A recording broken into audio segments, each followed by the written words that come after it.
Esta ciudad nació literalmente del agua. Los primeros colonos españoles eligieron este lugar por el río y los manantiales que brotaban directamente de la tierra. Así se fundó el primer asentamiento permanente en Texas. 300 años después, es una metrópolis resplandeciente de 1.5 millones de habitantes. No pretende ser Silicon Valley, pero sabe cómo sorprender de una manera diferente. Aquí se encuentra el primer y único sitio declarado Patrimonio de la Humanidad por la UNESCO en Texas. Cada año, 37 millones de turistas visitan la ciudad, generando 15,000 millones de dólares para su economía. Y muchos de ellos no vienen solo a pasear por las calles, vienen a explorar sus profundidades. Esto es San Antonio, y hoy descubrirás porque algunos lugareños temen hundirse en la tierra, con sus casas y todo. ¿Por qué te pueden multar si tu oficina no está lo suficientemente fría?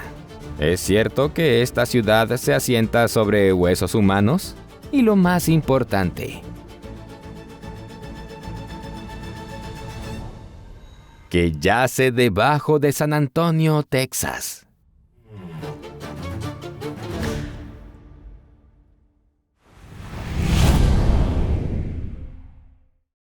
En la superficie, la ciudad está cubierta por una fina capa de pavimento, principalmente asfalto. En las calles comunes, esta capa suele tener un espesor de 3,8 a 7,5 centímetros. En las autopistas con tráfico intenso es más gruesa, hasta unos 15 centímetros. Debajo del asfalto, hasta una profundidad media de unos 0,4 metros, se encuentra una base de grava compactada. Su espesor puede variar considerablemente según el tipo de vía. Esta capa sirve tanto de amortiguación como de drenaje. Absorbe la carga de los vehículos que pasan y evita la acumulación de agua bajo la superficie. Aún más abajo, a unos 0,6 metros de profundidad, hay suelo especialmente compactado. Si el terreno es débil o húmedo, y por lo tanto inestable, se estabiliza. Para ello, se añade cal o cemento, produciendo lo que se conoce como arcilla estabilizada. En ocasiones, se utiliza una capa de arena y grava.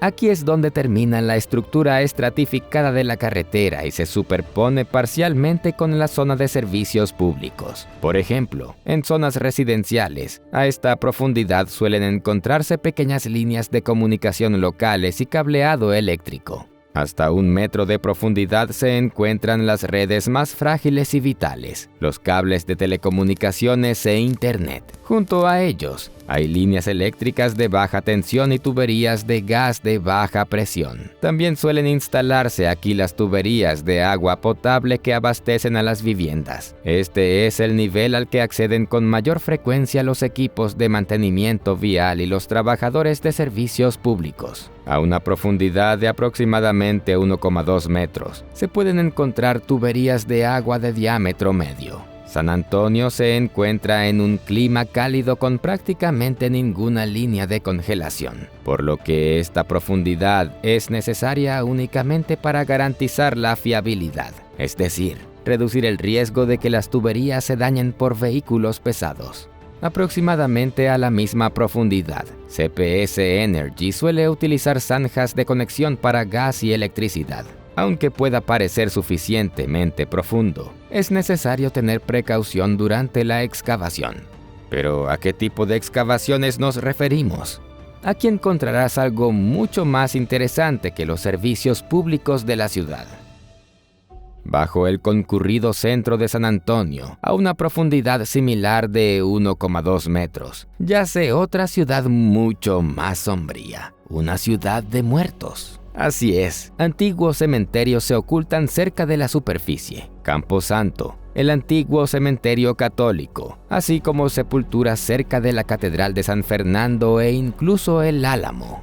Para los primeros pobladores, estas eran las afueras. Misioneros, agricultores, soldados y niños fueron enterrados aquí. Camposanto abrió sus puertas a principios del siglo XIX y rápidamente se convirtió en el principal cementerio católico de la ciudad. Pero hacia la década de 1850, quedó rodeado por el desarrollo urbanístico y las nuevas sepulturas se trasladaron a zonas más alejadas. Desapareció de los mapas y se alzaron casas y hospitales sobre él. Sin embargo, la tierra no olvida. Informes arqueológicos modernos recogen docenas de casos en los que los trabajadores se toparon con restos humanos al excavar zanjas. En el Parque Milam, donde ahora las familias pasean tranquilamente, se descubrió un esqueleto completo a 1,20 m de profundidad. De igual manera, al excavar una zanja cerca del hospital infantil, los trabajadores encontraron restos de un ataúd, huesos y fragmentos de joyas. En otro cementerio cercano al Álamo, se hallaron botones de ropa sorprendentemente bien conservados. A veces, basta con remover la capa superficial de la tierra para que la historia resurja. La magnitud de este reino de los muertos subterráneo puede estimarse aproximadamente a partir de los registros de la Catedral de San Fernando. Estos documentan entierros desde la década de 1740 hasta la de 1860. Las listas contienen miles de nombres, aunque no todas las tumbas se han conservado. En la década de 1920, la ciudad declaró oficialmente que los restos de los antiguos cementerios serían reinhumados en el nuevo cementerio San Fernando número 1. En realidad, algunos cuerpos fueron exhumados, otros se dejaron en el mismo lugar. Miles de tumbas desaparecieron sin dejar rastro, y la memoria de esas personas se disolvió en concreto y asfalto. Hoy, más de 3,000 nombres están inscritos en el memorial de Campo Santo, pero los arqueólogos creen que el número real de personas enterradas allí fue mucho mayor. Y ahora pasemos a otro tema, dejando atrás la historia para regresar a la ingeniería moderna. Otra parte de la infraestructura de la ciudad se oculta a una profundidad de aproximadamente 1,5 metros. Aquí discurren grandes tuberías que suministran agua, pero no cualquier agua, sino agua helada. Se trata del sistema de refrigeración urbana, esencialmente un aire acondicionado municipal centralizado. San Antonio se encuentra en una zona de clima cálido. De hecho, es tan cálido que la refrigeración se toma muy en serio a nivel de política municipal. En el centro hay 2 plantas de refrigeración de SAWS, en las calles Commerce y Cherry. Están conectadas a una única red de refrigeración con grandes consumidores como el Centro de Convenciones, el Alamo Dome, la Torre de las Américas, al menos 7 hoteles y un conjunto de otros edificios. En un mapa, se ve como un nervio azul que atraviesa el centro. Circuitos de tuberías, nodos de clientes y 2 fuentes de frío. Los edificios están conectados a una red como los órganos a un torrente sanguíneo. Reciben agua fría y devuelven agua caliente para que el ciclo se repita. El sistema es de circuito cerrado, lo que significa que el agua se enfría repetidamente en las plantas y se recircula a los edificios y de vuelta. Las pérdidas naturales de agua se compensan con agua reciclada. Por supuesto, esta agua no es potable. Veamos bien cómo funciona el sistema. El punto de partida del ciclo es la planta de refrigeración. Aquí, el refrigerante dentro del evaporador absorbe el calor del agua, al igual que un refrigerador absorbe el calor del aire. A la salida, el agua está helada, a unos 5,5 grados centígrados. Unas bombas envían esta agua fría a través de las tuberías de suministro a los edificios del centro. Dentro de los edificios, el agua pasa por un intercambiador de calor, extrayendo el calor del aire y los equipos a la vez que les proporciona frío. Tras liberar su frío, el agua regresa calentada, generalmente entre 7 y 8 grados centígrados. Esta agua de retorno caliente viaja de nuevo a la planta a través del circuito. El refrigerante vuelve a extraer calor de ella, reduciendo su temperatura a unos 5,5 grados centígrados, cerrando así el ciclo externo. Pero queda una pregunta: ¿a dónde va el calor absorbido por el refrigerante? Al fin y al cabo, se calienta al absorber el calor del agua, quien enfría el propio sistema de refrigeración. Aquí es donde entra en juego el segundo circuito del sistema, un circuito pequeño confinado a la planta. El calor recogido del agua fría se transfiere al agua que circula por el circuito interno. Luego se introduce en las torres de refrigeración. Esas grandes torres fácilmente reconocibles. Allí, parte del agua se evapora, disipando el calor a la atmósfera. Estas pequeñas pérdidas naturales se compensan con agua regenerada. Bombas y válvulas inteligentes mantienen el caudal, la presión y la diferencia de temperatura dentro de los límites requeridos. Las dos plantas, en Commerce y Cherry, están conectadas en un solo circuito para respaldarse mutuamente durante los picos de demanda o el mantenimiento. La escala es impresionante. Tan solo en el centro de la ciudad, la red opera con una capacidad de refrigeración de aproximadamente 22,000 toneladas. ¿Por qué una unidad de medida tan peculiar? Es una herencia histórica de la época en que era necesario enfriar espacios y alimentos antes de que existiera el aire acondicionado. Para ello, se utilizaba hielo. Esta medida se convirtió posteriormente en el estándar. La cantidad de calor necesaria para derretir una tonelada corta de hielo en 24 horas a 0 grados centígrados. Cuando aparecieron las máquinas de refrigeración mecánica a principios del siglo XX, su capacidad se expresaba en términos de este equivalente de hielo, y la unidad se popularizó. Hay 2 plantas de refrigeración más en el puerto de San Antonio. Su escala es más modesta. El sistema allí tiene una capacidad de refrigeración de aproximadamente 7,000 toneladas, pero sus clientes son igualmente importantes: Boeing, Standard Aero y otros. Así, la red del centro de la ciudad, por sí sola, reemplaza decenas de miles de aires acondicionados domésticos con su capacidad de refrigeración. Gracias a esto, la ciudad ahorra enormes cantidades de electricidad y evita el ruido y el volumen de las unidades condensadoras en las azoteas.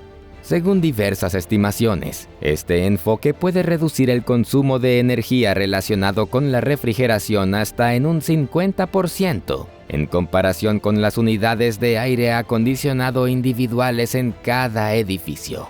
Curiosamente, incluso este sistema se optimiza para ser más eficiente, aunque podría parecer que ya no se puede mejorar. El sistema no solo ahorra energía, sino que también exige disciplina a sus clientes. Cada edificio debe devolver el agua a una temperatura suficientemente cálida para mantener la diferencia de temperatura. El sistema SAWS literalmente enseña a los edificios a no devolver el agua demasiado fría. El manual del cliente indica explícitamente: por cada 1 grado Celsius de diferencia en la temperatura de retorno, se añade un recargo del 6% a la parte variable de la factura. Un poco más profundo, a unos 1,8 metros, reaparecen las redes de servicios públicos. Aquí es donde se instalan las tuberías laterales de alcantarillado de las casas que viajan hacia las calles con una pendiente natural. La profundidad es óptima, suficiente para que todo fluya por gravedad, y lo suficientemente superficial para que se pueda acceder a las tuberías sin maquinaria pesada. Aún más profundo, hasta unos 3 metros, aparecen los pequeños colectores de alcantarillado. Comienzan donde convergen varios desagües domésticos. Estos colectores canalizan las aguas residuales por gravedad siguiendo el terreno y pueden pasar por debajo de las intersecciones de carreteras. Aún más profundo, a unos 3,6 metros, se encuentran las grandes tuberías principales de agua. Se colocan a mayor profundidad para que no interfieran con otras redes de servicios públicos y puedan pasar libremente por debajo de intercambiadores e intersecciones.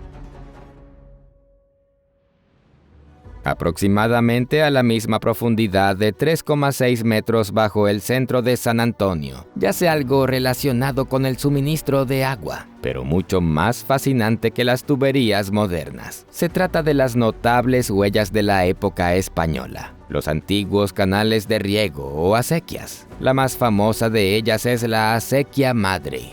Hace 300 años, era una zanja abierta excavada en la tierra y revestida de piedra caliza. El agua se tomaba directamente del río San Antonio y se transportaba a las misiones, los campos y los asentamientos. Era un verdadero sustento vital para los primeros colonos. Sin ella, la agricultura habría sido imposible y la supervivencia misma de la colonia en esta zona habría estado en peligro.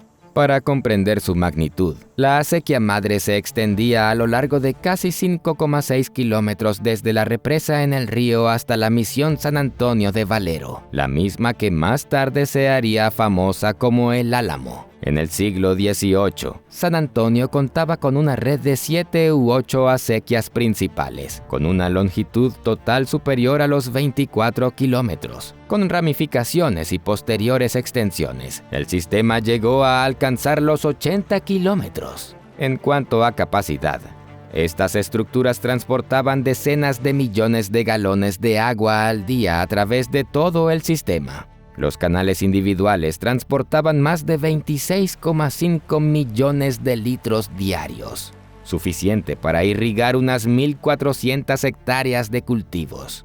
De hecho, esta fue la primera infraestructura de ingeniería de la ciudad, tan importante como las tuberías y túneles de agua actuales. A medida que la ciudad crecía, los canales abiertos comenzaron a obstaculizar el desarrollo. La tecnología también evolucionó. El agua se desvió a través de grandes tuberías instaladas junto a las acequias. Las antiguas acequias se fueron rellenando gradualmente, hasta quedar bajo calles, estacionamientos y edificios.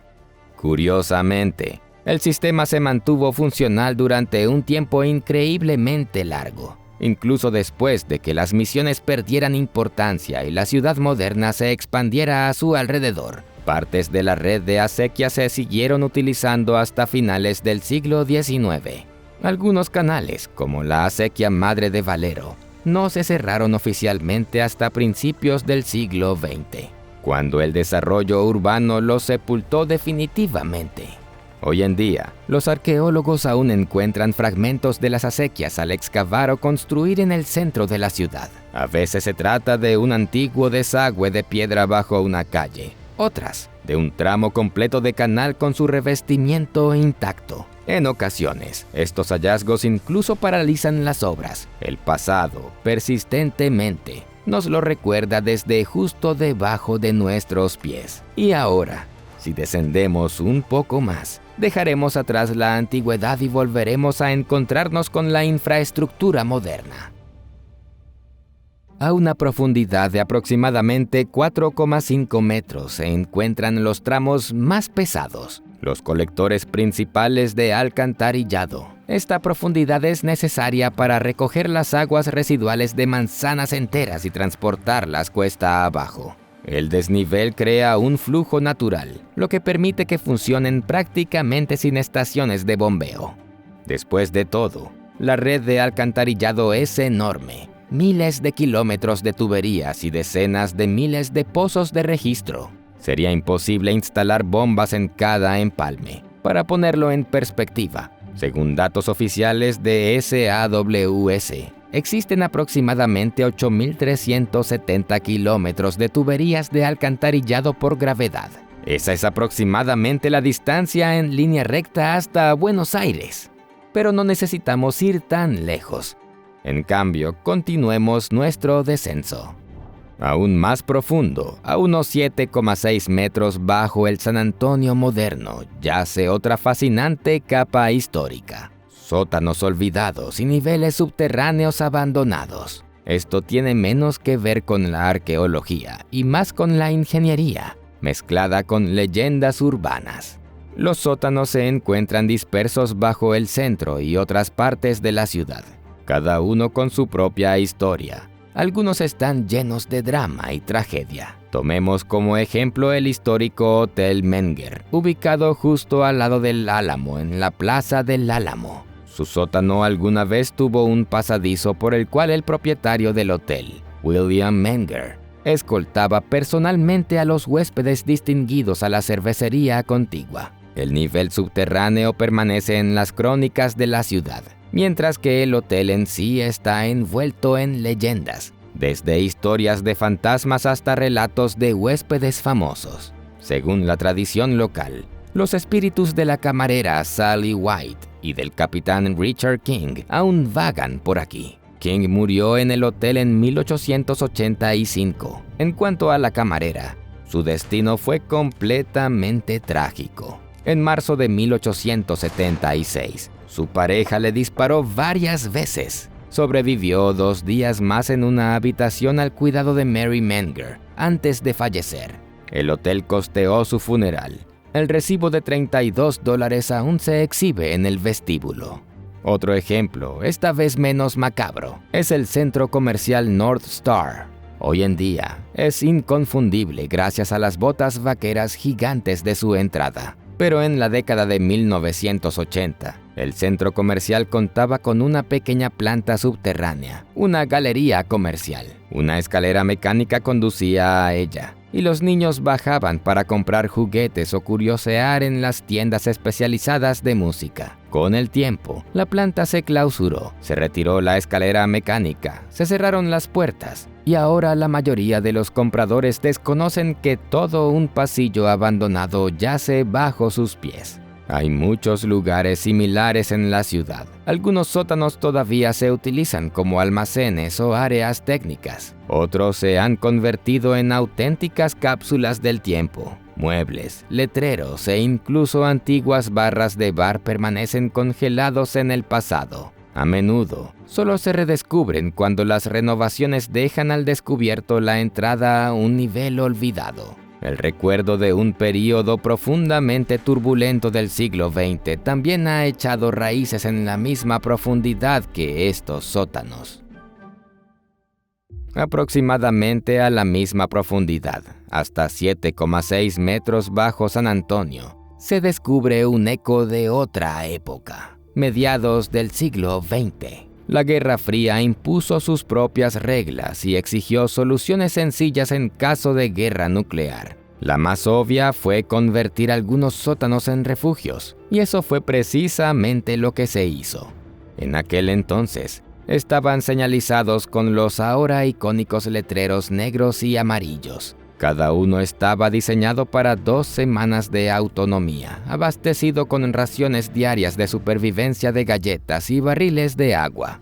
Todo el sistema era gestionado por la Oficina de Defensa Civil de la ciudad, ubicada en la calle South Alamo. Hoy en día, todo lo que queda de aquella época son algunos letreros dispersos que aún se conservan en algunos edificios. De hecho, a principios de la década de 1960, un refugio en el sótano se consideraba incluso una característica distintiva de un edificio nuevo. Al anunciar la construcción de una instalación importante, como el centro comercial Wonderland Shopping City, la presencia de un refugio antinuclear público se publicitó como una clara ventaja. En su gran inauguración, la administración del centro comercial organizó una campaña publicitaria bastante inusual.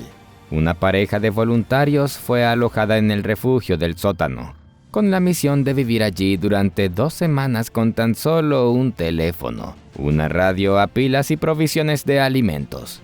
El refugio contenía 64 bidones de 1 litro para agua potable, bidones metálicos especiales con revestimiento de polietileno. También había kits de higiene en contenedores de cartón. Estos servían como inodoros temporales hasta que se agotaba el agua de los bidones. Una vez que se vaciaba un bidón, se le colocaba una tapa y se reutilizaba como inodoro químico, con todos los reactivos necesarios.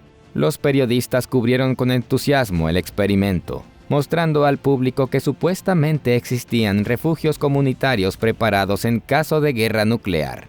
También se construyeron hospitales con salas de supervivencia subterráneas.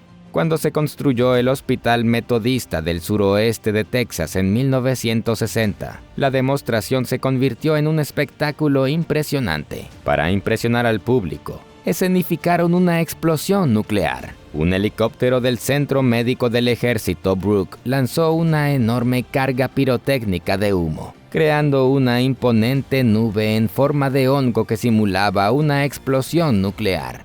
El propósito era puramente simbólico. mostrar vívidamente al público cómo se veía la mayor amenaza de la época y demostrar de inmediato que el sótano del nuevo hospital incluiría un complejo de refugio donde la gente podría resguardarse de la lluvia radiactiva. No se trataba de un simulacro ni de una prueba militar, sino de una demostración impactante destinada a convencer a la ciudad de que las nuevas instalaciones podrían protegerla de una amenaza nuclear. La magnitud de la construcción de refugios fue, de hecho, bastante impresionante. Para 1963, el programa de defensa civil de la ciudad incluía alrededor de 170 refugios solo en el centro, con una capacidad combinada de aproximadamente 110,000 personas. Pero pronto la crisis se disipó. A finales de la década de 1960, se suspendió la financiación federal para los refugios. La mayoría de estos sótanos se convirtieron en trasteros o cuartos de servicio. Los refugios en casas particulares corrieron una suerte similar. Algunos fueron clausurados, pero la mayoría se transformaron en bodegas o sótanos comunes. Hoy en día, la ubicación de ciertos refugios públicos perdura más en la memoria colectiva que en los registros. Algunos lugares aún generan rumores. Por ejemplo, en la antigua base municipal de Brooks, se rumorea la existencia de búnkeres ocultos bajo tapas de alcantarilla. No hay pruebas fehacientes. Estas historias siguen formando parte del folclore local. Si descendemos aún más bajo San Antonio, encontraremos que a unos 21 metros de profundidad yace un mundo inesperado y verdaderamente asombroso. Y este no fue creado por humanos, sino por el agua. San Antonio se asienta sobre piedra caliza y el suelo está plagado de cavidades. Durante milenios, el agua disolvió la roca blanda, creando laberintos subterráneos. A veces, estos permanecen ocultos bajo barrios residenciales, desconocidos para todos, hasta que el azar revela su secreto. Eso fue exactamente lo que sucedió en el invierno de 2013. Dos escolares exploraban una obra en construcción en el nuevo barrio de Richard Lookout Canyon cuando, de repente, el suelo cedió bajo sus pies, desplomándose en el vacío. La curiosidad venció al miedo, y los chicos se aventuraron a entrar. Lo que descubrieron parecía más propio de una película que de un sótano suburbano. Bóvedas cubiertas de delicadas estalactitas que parecían carámbanos. Debajo se alzaban sus contrapartes, columnas de estalagmitas. Estas impresionantes formaciones tenían cientos de miles de años. La piedra misma parecía tener vida, retorcida en formas fantásticas. Así se descubrió la Rock Dove Cave, una de las cuevas más grandes del condado. Tiene aproximadamente 137 metros de largo, 27 metros de ancho y alcanza una altura de 13 metros. Para entonces, la zona ya estaba en proceso de urbanización y el descubrimiento desató un acalorado debate. Al fin y al cabo, bajo las nuevas casas y calles yacía un mundo frágil que requería protección. Tras el descubrimiento de la cueva, el propietario del terreno, Macmillan Land Development, tomó medidas para protegerla instalando barreras y sellando las entradas. A pesar de estos esfuerzos, la cueva sufrió vandalismo y exploración no autorizada, lo que provocó la destrucción de delicadas formaciones. Además, la seguridad y la integridad estructural de la urbanización situada justo encima de la cueva se convirtieron en una preocupación. Los residentes empezaron a temer que algún día sus casas pudieran derrumbarse.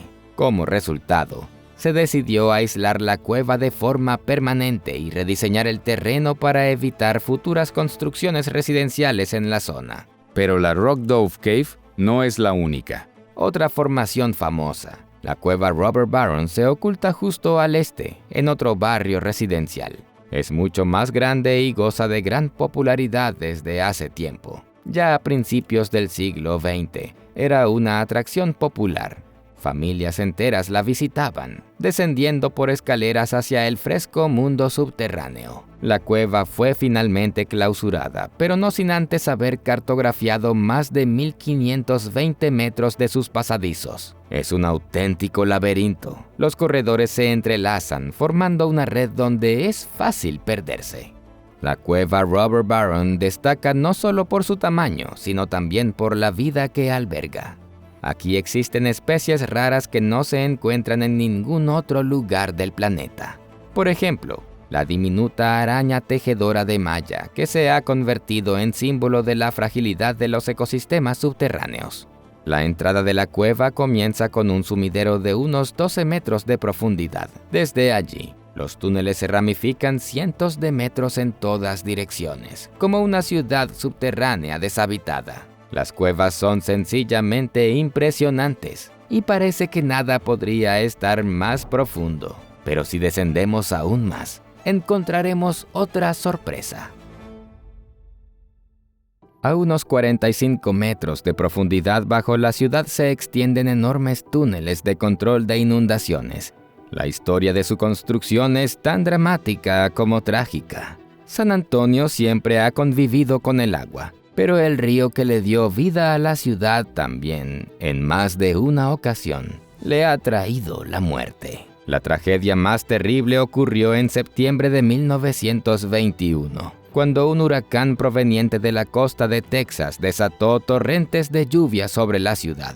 En tan solo 24 horas, cayeron más de 18 centímetros de lluvia, el triple del promedio de precipitaciones de septiembre, en un solo día. El río se desbordó y las calles del centro se convirtieron en canales caudalosos.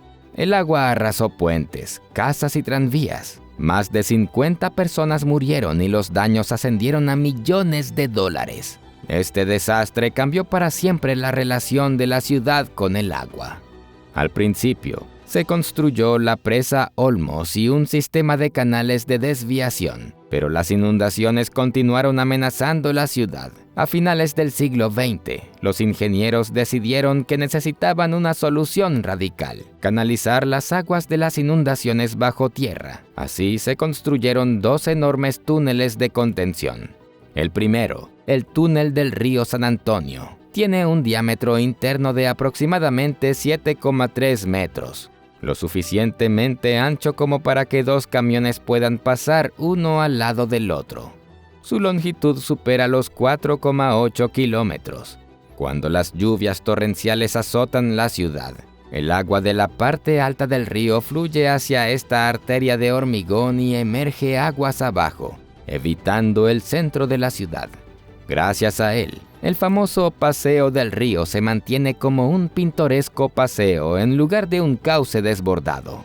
El segundo, el túnel del arroyo San Pedro, es más corto, de aproximadamente 1,8 kilómetros. Se construyó con el mismo principio: interceptar y desviar las aguas de las inundaciones para que los barrios residenciales y las calles cercanas al nacimiento histórico del arroyo no se inundaran durante las tormentas severas. La construcción de estos túneles fue una proeza de la ingeniería. Enormes tuneladoras con un peso de cientos de toneladas perforaban la piedra caliza día y noche. A veces, el avance se detenía en las duras capas de esquisto. Otras, el agua irrumpía en las paredes del túnel. Pero a mediados de la década de 1990, ambos sistemas se completaron y entraron en funcionamiento. Hoy estos túneles ocultos protegen a la ciudad de nuevas tragedias. Cuando una tormenta azota San Antonio, miles de metros cúbicos de agua desaparecen en los túneles. Así es como funciona. La lluvia cae sobre la ciudad. El agua fluye hacia los desagües pluviales en las aceras y viaja a través de los canales abiertos hacia el río o arroyo. A medida que el río San Antonio y el arroyo San Pedro crecen, y una vez que los niveles de agua alcanzan el umbral, se abren las compuertas de las entradas del túnel. En el río San Antonio, esta instalación se encuentra en la calle Josephine. Normalmente, las compuertas se activan automáticamente mediante sensores de nivel de agua. El flujo pasa a través de grandes rejillas y deflectores que atrapan ramas y basura. Desde allí, el agua se precipita por un conducto vertical diseñado para que gire en espiral al caer. Esto disipa la energía y evita la formación de bolsas de aire. En la parte inferior, el flujo entra en el túnel horizontal. Está construido con una pendiente, por lo que funciona sin bombas. A partir de ahí, todo fluye por gravedad. Un desnivel de unos 10 metros entre la entrada y la salida es suficiente para transportar el agua hasta su punto de descarga en Lone Star Boulevard. Este punto ya está por debajo del nivel del centro de la ciudad, y el agua puede regresar al cauce del río sin representar ninguna amenaza para la ciudad. 7. Una vez que pasa el pico de la tormenta, las compuertas se cierran, los ríos vuelven a la normalidad y los túneles permanecen en espera para el próximo aguacero. Es un sistema eficiente, fiable y, en muchos sentidos, elegante. Y aún más profundo, yace algo sin lo cual el San Antonio moderno no podría sobrevivir ni un solo día. Imagina que bajo la ciudad no hay una cueva ni un túnel, sino un pequeño mar, no con olas ni mareas, sino con ríos invisibles que fluyen a través de la piedra caliza. Este es el acuífero Edwards, una gigantesca formación subterránea que contiene agua y se extiende hasta los 244 metros. Su base es de piedra caliza, llena de grietas y oquedades. Pero, ¿de dónde proviene esta agua? ¿Y podría ser que su suministro sea limitado y esté a punto de agotarse? No, no debería. Aquí opera un increíble mecanismo natural, el ciclo del agua. Así funciona. Al norte, en las colinas, se encuentra la llamada zona de recarga. Allí cae la lluvia y se filtra rápidamente a través de la piedra caliza porosa y fracturada. Más abajo, el agua encuentra grietas aún mayores y fluye hacia abajo en un flujo continuo, casi como si entrara en un embudo. Una vez en el acuífero, el agua continúa moviéndose a diferentes velocidades, dependiendo de la permeabilidad de la roca. Fluye rápidamente a través de grandes canales, pero lentamente a través de finas grietas y poros. Un acuífero no es una piscina, se asemeja más a una esponja con poros grandes. Incluso una vez dentro del acuífero, el agua puede seguir fluyendo hacia otros lugares. En zonas donde el agua se acumula bajo la presión de las capas superiores, puede abrirse paso hacia la superficie. Así surgieron importantes manantiales como el de Comal y el de San Marcos. Donde el agua no puede ascender por sí sola, se perforan pozos. En las estaciones de bombeo, el agua se eleva a la superficie. Luego se somete a un tratamiento y desinfección estándar antes de ser enviada a los depósitos de distribución. Finalmente, desde estos depósitos, el agua fluye a través de tuberías hacia la ciudad y llega a tu grifo. En los acuíferos porosos típicos, el agua puede moverse extremadamente despacio, milímetros al día. Pero en el yacimiento kárstico de Edwards, a veces el agua fluye a toda velocidad en cuestión de días, como si se estuvieran labrando autopistas especiales en la piedra caliza. Esto incluso se ha comprobado con experimentos de rastreo. Se vertió un tinte inocuo en la zona de recarga y se siguió su rastro hasta que reapareció. En ocasiones, apareció en manantiales y pozos en tan solo 1 a 3 días. Este sistema invisible abastece a toda la región. Más de 2 millones de personas beben agua proveniente del acuífero de Edwards. Pero no se trata solo de un pozo gigante. El acuífero también alimenta 2 de los manantiales más grandes e importantes de Texas, los manantiales de Comal y los manantiales de San Marcos. De ellos brotan arroyos cristalinos que sustentan criaturas que no se encuentran en ningún otro lugar del planeta. La salamandra ciega de Texas, peces subterráneos poco comunes y pequeños crustáceos. Y aquí es donde comienza el drama. A medida que la ciudad crecía, también lo hacía su demanda de agua del acuífero. Durante las sequías, los niveles de agua descendieron y los manantiales comenzaron a secarse. Los ambientalistas dieron la voz de alarma. Si el agua escaseaba, especies únicas desaparecían. En la década de 1990, el conflicto llegó a los tribunales. Por primera vez en la historia, un juez federal ordenó a Texas restringir la extracción de agua para proteger a las especies en peligro de extinción. Desde entonces, San Antonio ha vivido bajo cuotas, planes de gestión, negociaciones y un constante equilibrio entre las necesidades de la ciudad y el derecho de la naturaleza a existir. El acuífero es un sistema frágil. Cualquier derrame de combustible o fuga química podría propagarse a través de sus fisuras en cuestión de días y contaminar el suministro de agua. Por eso existen estrictas restricciones a la construcción, el almacenamiento de sustancias peligrosas e incluso ciertos tipos de agricultura. Hoy en día, el acuífero Edwards es la fuente de vida de la ciudad, oculto bajo tierra. Sus niveles se monitorean diariamente. Algunos lo consideran un recurso estratégico, otros un delicado ecosistema. Pero una cosa es clara: sin este mar subterráneo, San Antonio simplemente no podría existir.